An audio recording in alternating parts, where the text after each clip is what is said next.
사람과 대화를 할 때에도 그 사람이 하는 말만 듣는 것이 아니고 그 사람이 하는 의도를 파악해야 소통이 된다, 그렇게 말씀하고 있습니다.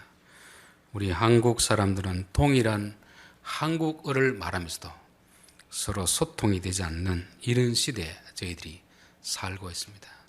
글자를 아는 것이 아니고 말귀를 알아들어야 됩니다. 성경을 볼 때에도 성경에 기록된 글씨만 보고 뜻을 아는 것이 아니고 그 의미가 무엇인가를 살펴봐야 됩니다. 신약의 수로보니게 여인의 사건을 보면 정말 자신의 딸을 고쳐달라고 찾아온 그 여인에게 예수님이 본 척도 아니고 나는 걔들에게 떡을 주지 않는다 말했습니다.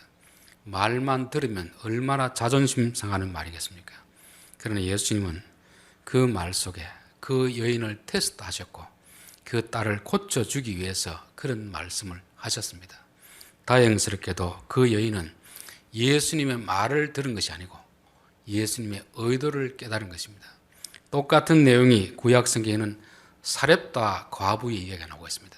워낙 가난해서 한 끼 남은 그 양식을 먹고 죽으려고 하는데 엘리야라는 선지자가 찾아와서 그거 내게 먼저 대접하라.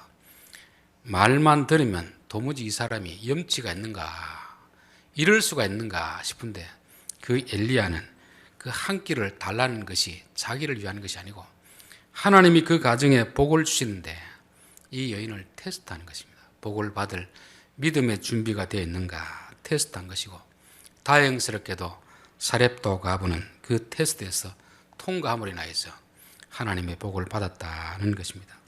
우리가 전도서를 볼 때에도 그냥 피상적으로 보면 야, 인생이 허무하구나, 헛되고 헛되며 헛되니 모든 것이 헛되도다.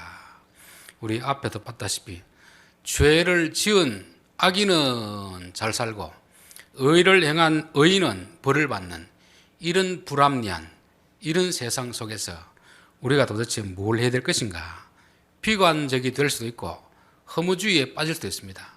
전도자가 이런 말하는 것은 우리로 하여금 허무주의에 빠지라는 말이 아니고 이 세상의 실체가 어떤가를 보여주고 그런 허무한 세상 속에서 헛된 삶을 살지 말고 정말 가치 있는 삶을 살라고 우리에게 이런 교훈을 주시는 것입니다. 그래서 우리는 전도서를 읽을 때도 피상적인 의미만 아는 것이 아니고 왜 이런 말씀을 하는가를 알아야 됩니다.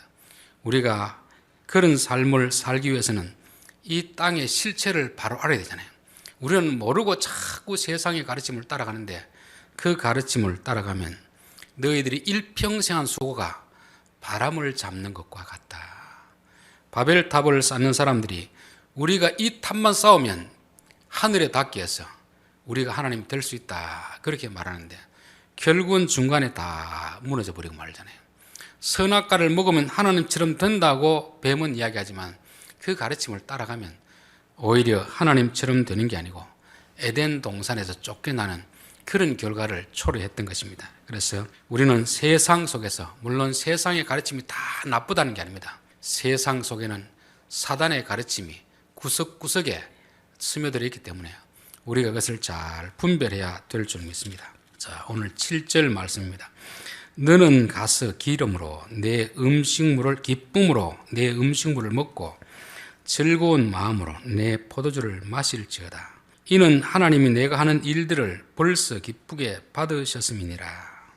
우리 한국인들은 워낙 가난하게 살기 때문에 일을 열심히 했습니다. 아마 세계형을 많이 다른 사람들은 한국인보다 더 부지런한 사람은 없다 할 정도로 그렇게 부지런합니다. 한국인 어디 가면 땅이 있으면 그냥 놀리지를 못합니다. 뭐든지 해서 씨를 뿌리고 곡식을 거두려고 하는 것이 한국인이거든요.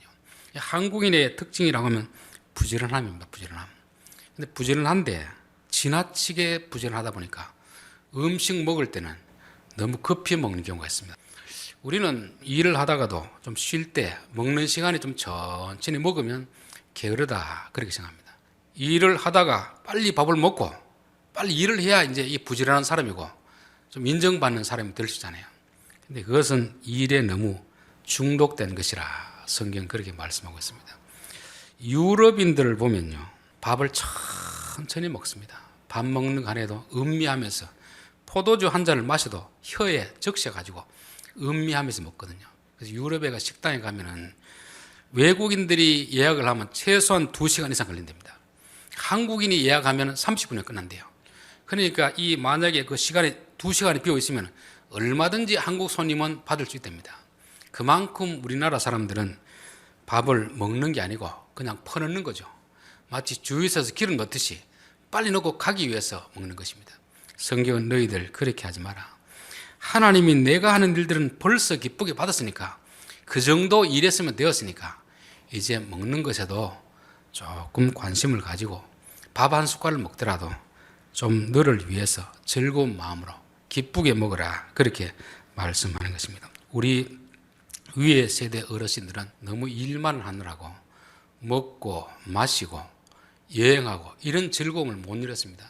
이제 조금 누리려고 하니까 이제 몸이 망가져가지고 누리지 못하는, 참 어떻게 보면 불행한 시대를 살아오신 것이죠. 그래서 성경은 이 전도서가 기록된 게 벌써 3,000년 전에 기록된 거거든요. 그 전부터 전도자는 그걸 깨달았습니다. 일하는 것도 중요하지만 너무 일에 중독이 되어서 먹는 즐거움, 마시는 즐거움, 이것마저 다 잃어버리고 살지 말라는 것입니다. 그렇게 일해서 돈을 벌어 놓으면 결국 그 돈이 다 어디 갖다 주겠습니까? 병원에 다 갖다 주잖아요. 병원에. 왜 그런 헛된 일을 하느냐? 좀 너희 몸도 생각하고 먹는 즐거움도 누리고 그렇게 살라, 그렇게 말씀하는 것입니다. 8절, 내 의복을 항상 희게 하며 내 머리에 향기름을 그치지 아니하도록 할지니라. 제가 봤을 때 이 성경은 거의 한국 사람을 위해서 기록해 놓은 것 같아요. 우리 위에 부모 세대들, 사람이 좀 꾸미고도 살아야 되는데 우리 한국 부모님 세대들은 자기를 전혀 가꿀 겨를이 없습니다. 일하는 것이 너무 많기 때문에 또 모든 것을 누구에게 다 신경을 씁니까? 자식들에게 모든 기대를 걸고 하거든요. 그런데 그렇게 자식을 잘 키워놓으면 그 자식은 남의 자식이 된다는 말이 있잖아요. 그래서 성경은 우리에게 너 자신도 좀 가꾸어라. 옷도 좀 좋은 옷을 입고 머리도 좀 꾸미고 그렇게 하는 것입니다. 세상에는 두 종류의 사람이 있습니다. 어떤 사람은 자기 해야 될 일, 가정일도 돌보지 않고 오로지 자기 꾸미는 데만 모든 시간을, 모든 물질을 들이는 사람이 있습니다. 그러나 어떤 분들, 대부분의 한국인들은 그렇죠. 자기 자신을 가꿀 줄 모르고 꾸밀 줄 모르고 오로지 가정을 위해서, 자녀를 위해서 그렇게 살아가는데 그것도 하나님은 그렇게 못마땅하다는 것입니다. 열심히 살았으면 자기 자신을 꾸밀 줄도 알고 자기를 좀 귀하게 여길 줄도 알아야 되는 것입니다. 우리는 나를 귀하게 여기면 이기적이라고 생각하는데 이기적인 거하고 자기 자신을 귀하게 여기는 건 다릅니다. 내가 내 자신을 가꾸지 않고 나를 귀하게 여기지 않는데 누가 나를 귀하게 여겨주겠습니까? 그래서 어떤 분들은 내가 이렇게 수고했는데 누가 안 알아주나, 누가 식사 대접 안 하느냐, 이렇게 하시는 분들에게 그런 생각하지 말고 너가 수고했으면 너가 너 자신에게 수고했다고 말해주고 너가 너 자신에게 좀 맛있는 거 사주면 안 되겠느냐, 그런 말이 있습니다. 우리는 자꾸 남이 나를 알아주기를 원하고 남이 나를 귀히 여겨주기를 원하는데 그것은 나중 문제이고, 내가 일을 열심히 했으면 내가 내 몸을 아끼고 나를 가꾸고 나를 귀하게 여기라 하는 것입니다. 그런데 우리는 그렇게 하지는 못하잖아요. 돈이 없어서 그냥 돈이 있음에도 불구하고 자기가 자기 자신을 위해 쓰는 것은 아까워하는 것입니다. 그래서 저는 우리 성도들이 자기 자신을 꾸미고, 이건 남을 위해서 하는 게 아닙니다. 내가 나를 귀히 여기는 거죠. 수고한 우리 자신을 위해서 누가 나를 알아주기 전에 내가 내 자신을 귀히 여기고 가꾸고 그렇게 하는 것입니다. 그래서 내가 나를 귀히 여길 때 다른 사람도 나를 귀히 여겨주지, 내가 나를 함부로 대하는데 누가 나를 귀히 여겨주겠습니까? 그래서 우리 성도들은 우리가 가정을 위해서, 교회를 위해서도 열심히 수고하지만 나를 위해서, 수고한 나를 위해서도 돈을 좀 아끼지 말고 가꾸고 자기가 좋아하는 것도 좀 하라는 것입니다. 이것은 이기적인 게 아닙니다. 하나님이 우리에게 말씀하는 것입니다. 9절, 내 헛된 평생의 모든 날 곧 하나님인 해 아래서 내게 주신 모든 헛된 날에 내가 사랑하는 아내와 함께 즐겁게 살지어다. 아내와 함께 즐겁게 살지어다, 그렇게 했습니다. 보통 남자들은 아내를 좋아합니까? 바깥은 여자들을 좋아합니까? 결혼하기 전에는 청소년 때는 유명한 연예인들, 가수들을 좋아할 수 있습니다. 결혼하고 나면 누구만 좋아해야 됩니까? 자기 부인을 제일 좋아해야 되죠. 남편 눈에는 누가 제일 이뻐 보여야 되죠? 자기 부인이 제일 이뻐 보여야 됩니다. 다른 여자가 이뻐 보이면 안 되잖아요. 설사 객관적으로 봤을 때는 자기 부인이 좀 못하더라도 주관적으로 봤을 때는 적어도 자기 부인이 제일 예뻐 보여야 됩니다. 즉 함께 사는 가족들을 가장 귀하게 여기라는 거죠. 나와 함께 사는 사람을 귀하게 여기지 못하고 자꾸 엉뚱한 데 관심을 가져봐야 그게 쓸데없는 일이고 바람을 잡는 것과 같다는 것입니다. 하나님이 나와 살게 하신 그 사람, 그 자녀, 그 가족들이 내게 어떻게 보면 가장 귀한 자녀가 된다는 것입니다. 어느 분의 설교를 듣다 보니까 섬진강이라는 시를 쓴 시인 김용택 씨의 이야기를 하는데 그 중에 일부분이 참 제 마음에 감동되는 부분이 있었습니다. 이분이 교사를 하고 있는데 좀 늦은 나이에 장가를 들었습니다. 어느 아침에 가니까 교탁에 편지가 이렇게 딱 있습니다. 보니까 자기 부인이 쓴 편지였습니다. 여보, 이제 봄이 되면 우리가 만난 지 16년이 됩니다. 당신이 하고 있는 일이 나도 너무 자랑스럽습니다. 학생들을 사랑하고 자연을 사랑하는 그 마음 너무너무 자랑스럽습니다. 그리고 중간에 쭉 내있고 마지막에 뭐라고 써있냐면 당신이 나를 너무도 소중히 여겨 나는 이 세상에 귀한 사람이 되었답니다. 고맙습니다, 여보. 여러분 이런 편지 받아보셨습니까? 저도 아직 못 받아봤습니다. 이런 편지를 쓸 수 있기를 바랍니다. 상대방이 나를 귀히 여겨주니까 내가 이 세상에서 귀한 사람이 되었습니다. 아내를 귀히 여겨줄 사람은 남편이 귀히 여겨줘야 되잖아요. 남편을 귀히 여겨줄 사람은 자기 부인이 귀히 여겨줘야 됩니다. 자식을 귀히 여겨줄 사람은 부모가 자식을 귀히 여겨줘야 됩니다. 또 부모를 귀히 여길 사람은 자식이 귀히 여겨줘야 되는 거죠. 가족이 나를 귀히 여겨주면 나는 귀한 사람이 되는 것이고 사랑하는 가족들이 나를 무시하면 나는 세상 사람들에게도 무시당할 수밖에 없는 것입니다. 그래서 다른 사람의 어때에 대해서 부러워하지 말고 내가 함께 살고 있는 그 사람을 가장 귀히 여기라는 것을 성경은 말씀하고 있습니다. 이것이 우리의 일평생 사는 동안에 하나님이 주신 분복이다, 몫이라는 것입니다. 돈이 몫이 아니고 아내와 함께 즐겁게 사는 것, 나와 함께 하신 사람들과 가장 즐겁게 서로를 귀히 여기며 사는 것이 우리에게 주신 몫이라 그렇게 말씀하고 있습니다. 자, 10절 내 손이 일을 얻는 대로 힘을 다하여 할지어다. 내가 장차 들어갈 스골에는 일도 없고 계획도 없고 지식도 없고 지혜도 없음이니라. 저는 한국인들의 참 직업관이 너무 잘못되어 있다 생각합니다. 우리나라에는 사자 돌리는 직업을 가져야 좋은 직업이고 그렇지 않고 어렵고 힘든 일을 하면은 실패한 사람들처럼 마치 공부를 못하기 때문에 그런 일을 하고 공부를 잘했으면 좋은 직장을 잡는 것처럼 그렇게 생각하는 경우가 참 많이 있습니다. 요즘 이제 청년 실업률이 참 많이 있는데 물론 옛날보다 우리 때보다는 경제 성장이 좀 둔화되니까 일자리도 많이 없겠지만 더 심각한 것은 모두들 어렵고 힘든 일을 하지 않으려고 하니까 다 공무원을 하고 돈 많이 주려는 대기업에 가려고 하다 보니까 일자리가 없는 것이 아닌가 그런 생각이 듭니다. 그래서 우리는 너무 헛된 꿈을 바라보면서 가고 있는 거죠. 성경은 우리에게 내 손이 일을 얻는 대로 하나님 내게 일을 맡기는 대로 그 일을 감사함으로 기쁘게 하라. 그것이 우리가 즐겁게 사는 것이다 하는 것입니다. 우리는 내게 맡긴 일을 하기보다는 남들이 멋있게 보는 그런 직업, 돈을 많이 주는 직업 이런 것을 자꾸 구하려고 하는 것입니다. 물론 내 실력이 그렇게 되고 그 회사에서 나를 오라고 하면 무슨 문제가 있겠습니까? 실력이 되어서 가는 것은 괜찮은데 내 실력은 그렇게 안 되는데 회사에서는 내가 몇 번을 원선해도 계속 탈락시키는데 계속 거기에 꿈을 버리지 못하고 가는 이런 것도 잘못된 것이라는 것입니다. 좋은 직장이라는 것은 돈을 많이 주는 직장이 좋은 직장이 아닙니다. 저는 제 자녀들에게 늘 그런 이야기입니다. 내 적성에 맞는 직장, 또 그 일을 할 때 내가 즐거움을 누리는 그런 직장, 또 내가 일을 했을 때 남에게 유익이 되는 그런 일, 그것이 비록 월급이 적다 하더라도 그런 것 같으면 그 일을 선택하라 그렇게 말씀하고 있습니다. 저는 월급을 많이 받는 그런 직장보다는 일을 하고 나서 내가 보람을 느끼고 즐거움을 누리면서 또 다른 사람들에게 유익을 줄 수 있는 그런 일이라면 그것이 정말 좋은 직장이다 그렇게 보는 것입니다. 그래서 내게 맡겨진 일이 하나님이 주신 천직으로 알고 그 일을 성실하게 감당하는 그 사람이 복된 사람이라 그렇게 말씀하는 것입니다. 11절 내가 다시 해 아래에서 보니 빠른 경주자들이라고 선착하는 것이 아니며 용사들이라고 전쟁에 승리하는 것이 아니며 지혜자들이라고 음식물을 얻는 것도 아니며 명철한 자들이라고 재물을 얻는 것도 아니며 지식인들이라고 은총을 입는 것이 아니니 이는 시기와 기회는 그들 모두에게 임함이니라. 세상은 경쟁의 원리가 지배되는 것 아닙니까? 1등 해야 승리하는 것입니다. 그래서 모두 다 1등을 하려고 그렇게 발버둥 치는 것이 세상입니다. 그런데 세상에는 다리가 빠르다고 1등 하는 것도 아니고 힘이 세다고 승리하는 것도 아니라는 것입니다. 일반적으로 경쟁의 세계 속에서는 실력 있는 사람이 1등 해야 되는데 세상은 불의하다 보니까 1등 했음에도 불구하고 심판하는 사람이 부당하게 심판하니까 실력이 없는 사람이 1등 올라가는 그런 일이 있다는 거죠.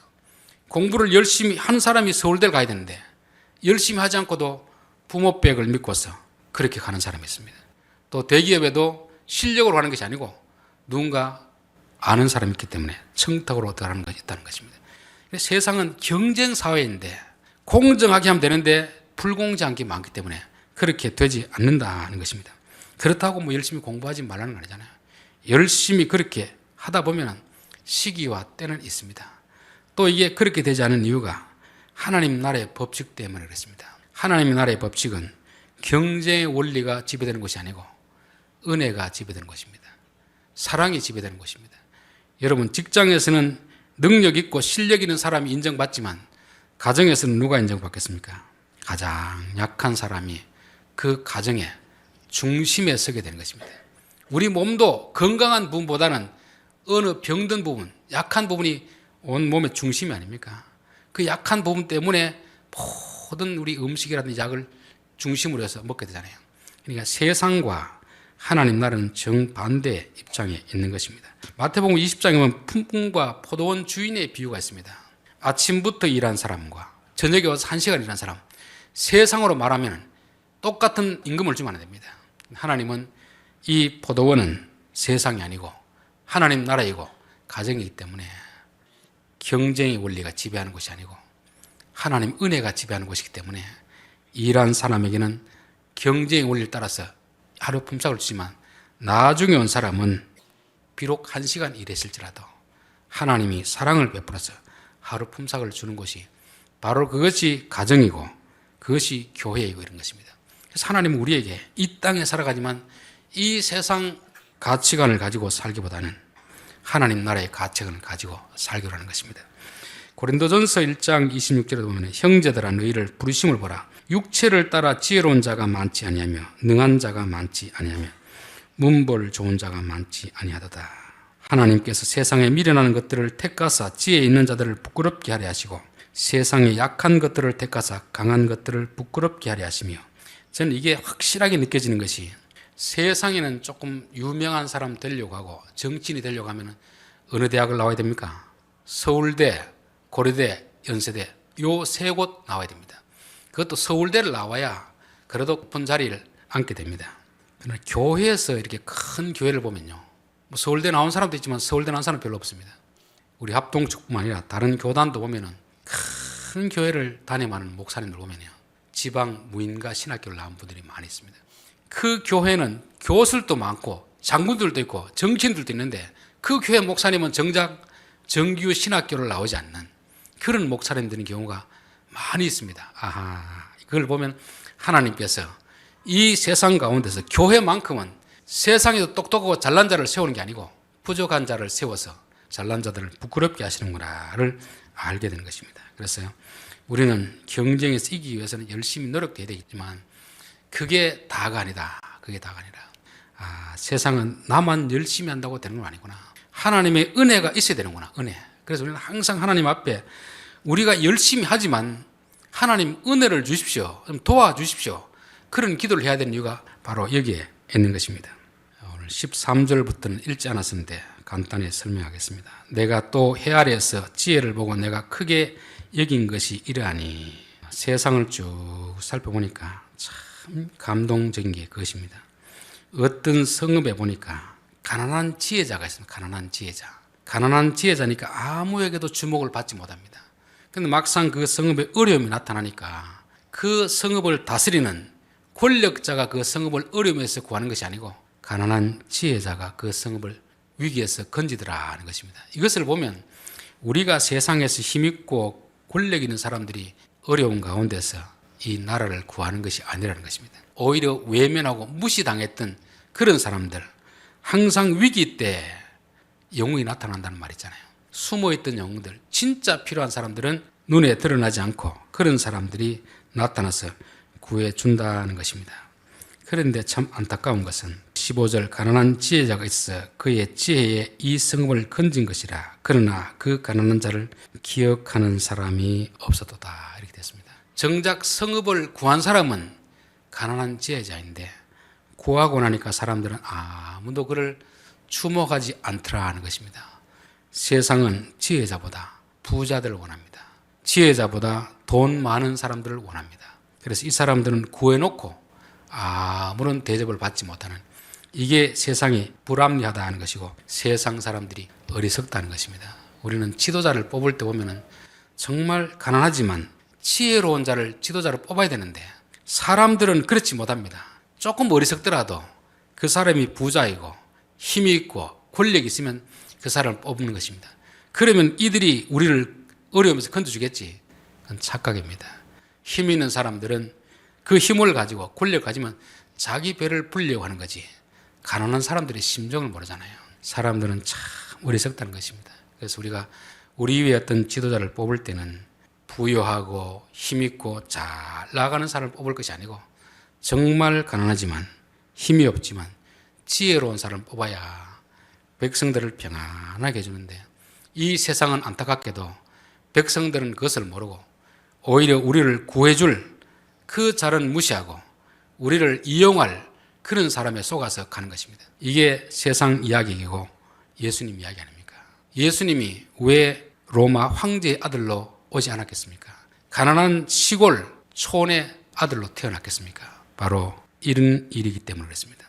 아마 예수님이 로마 황제라든지 대제사장의 아들로 태어났더라면 사람들이 예수님이 지혜롭지 못하더라도 다 그를 쫓아갔을 것입니다. 그러나 예수님은 지혜로운 분이지만 정작 우리를 구원해 줄 분이지만 그는 가난한 자로 힘없이 로마 군인들에 죽어갔기 때문에 사람들은 그를 따르지 않는 것입니다. 그래서 저는 이 시대에서 가장 지혜로운 사람은 누구일까? 예수 믿는 사람이라고 봅니다. 예수 믿는 사람. 겉보기엔 정말 따를 수 있는 조건이 없는데 지혜가 있다는 걸 알고 그분만이 우리를 구해줄 수 있다고 알기 때문에 지혜로운 자는 바로 예수 믿는 사람입니다. 그래서 예수님도 그랬잖아요. 고향에 가서 그렇게 많은 기적을 베풀었음에도 불구하고 한 사람도 그를 믿지 않았습니다. 왜 그러냐면 예수님의 과거를 너무 잘 알기 때문에, 집안 배경을 너무 잘 알기 때문에 그렇잖아요. 이 사람이 어떻게 우리를 구하겠는가? 그럴 때 예수님은 실망스러웠지만 오히려 하나님 앞에 감사를 드립니다. 하나님, 이렇게 된 것이 아버지의 뜻입니다. 하나님은 교만한 자에게는 이 비밀을 감춰두시고 겸손한 자에게 이 비밀을 열어주십니다 하는 거잖아요. 여기서도 사람들은 교만하기 때문에 이 지혜자를 알아보지 못하는 것입니다. 그 마을의 어려움을 구해줬음에도 불구하고 그 지혜자를 알아보지 못하고 잊어버리는, 이게 세상 일이고 세상 사람들의 어리석음이라는 것입니다. 그러면서 조용히 들리는 지혜자들의 말들이 우매한 자들을 다스리는 자의 호령보다 나으니라. 지혜가 무기보다 나으니라. 우리는 큰 소리치는 사람들, 이 사람들이 마치 우리를 구해줄 것처럼 생각하는데 우매한 사람들이 아무리 큰 소리 쳐도 조용하지만 지혜로운 자의 말이 더 낫고, 우리는 지혜보다 칼을 더 무서워하잖아요. 권력을 더 무서워하잖아요. 권력 앞에서 잠시 사람은 고개를 조아릴지 몰라도 이미 칼집에서 칼이 떨어지면 그 사람을 더 이상 따르지 않습니다. 그러나 지혜로운 자, 비록 조용하지만 지혜로운 자의 말이 훨씬 더 강한 것이다 하는 것을 성경은 항상 말씀해 주고 있습니다. 그래서 펜이 칼보다 무섭다 하는 말이 있잖아요. 우리는 눈앞에 보기에는 칼이 더 무서운 것 같은데 실제로는 칼보다 펜이 더 무섭습니다. 우리는 큰 소리치는 한 사람보다는 아무 말 없지만 조용히 우리에게 말씀하는 그 지혜자의 말이 더 가치 있다는 것을 성경은 우리에게 말씀하고 있습니다. 결론입니다. 우리는 이 땅에 살아가면서 헛된 꿈을 쫓아 살아가면 안 됩니다. 바벨탑을 쌓으면 하나님 되겠다. 이게 다 뱀이 우리를 속이기 위해서 그렇게 아닙니까? 무엇만 있으면 행복하겠지. 그것만 쫓아가느라고 아무것도 하지 못하는 것입니다. 하나님은 그런 헛된 꿈을 쫓지 말고 내게 주어진 하루하루의 삶에서 먹고 마시는 일부터 시작해서 즐겁게 살아라, 그렇게 말하는 것입니다. 그리고 어복도 좀 희게 하고 머리에 기름도 바르고 자기 자신을 자기가 좀 귀히 여기라는 것입니다. 일하는 것도 중요하지만 내가 내 자신을 귀히 여기지 않는데 누가 내 자신을 귀히 여기주겠습니까? 우리가 일도 해야 되지만 내 자신을 아끼고 가꾸는 것도 일입니다. 그렇죠? 열심히 일을 해가지고 내 몸을 망가뜨리면 그 고생은 누가 하겠습니까? 결국은 내가 다 하거든요.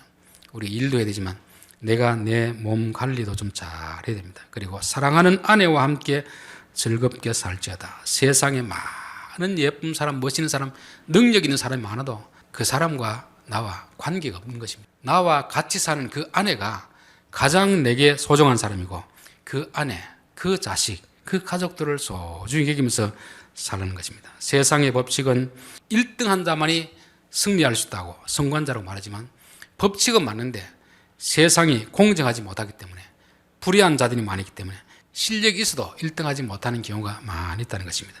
또 하나는 하나님의 은혜의 법칙이 적용되기 때문에 그렇습니다. 우리는 열심히 일해야 되지만 그래서 항상 겸손하게 하나님, 내가 열심히 일했지만 내 힘만으로는 안 됩니다. 하나님 은혜를 주시옵소서, 그런 기도를 해야 됩니다.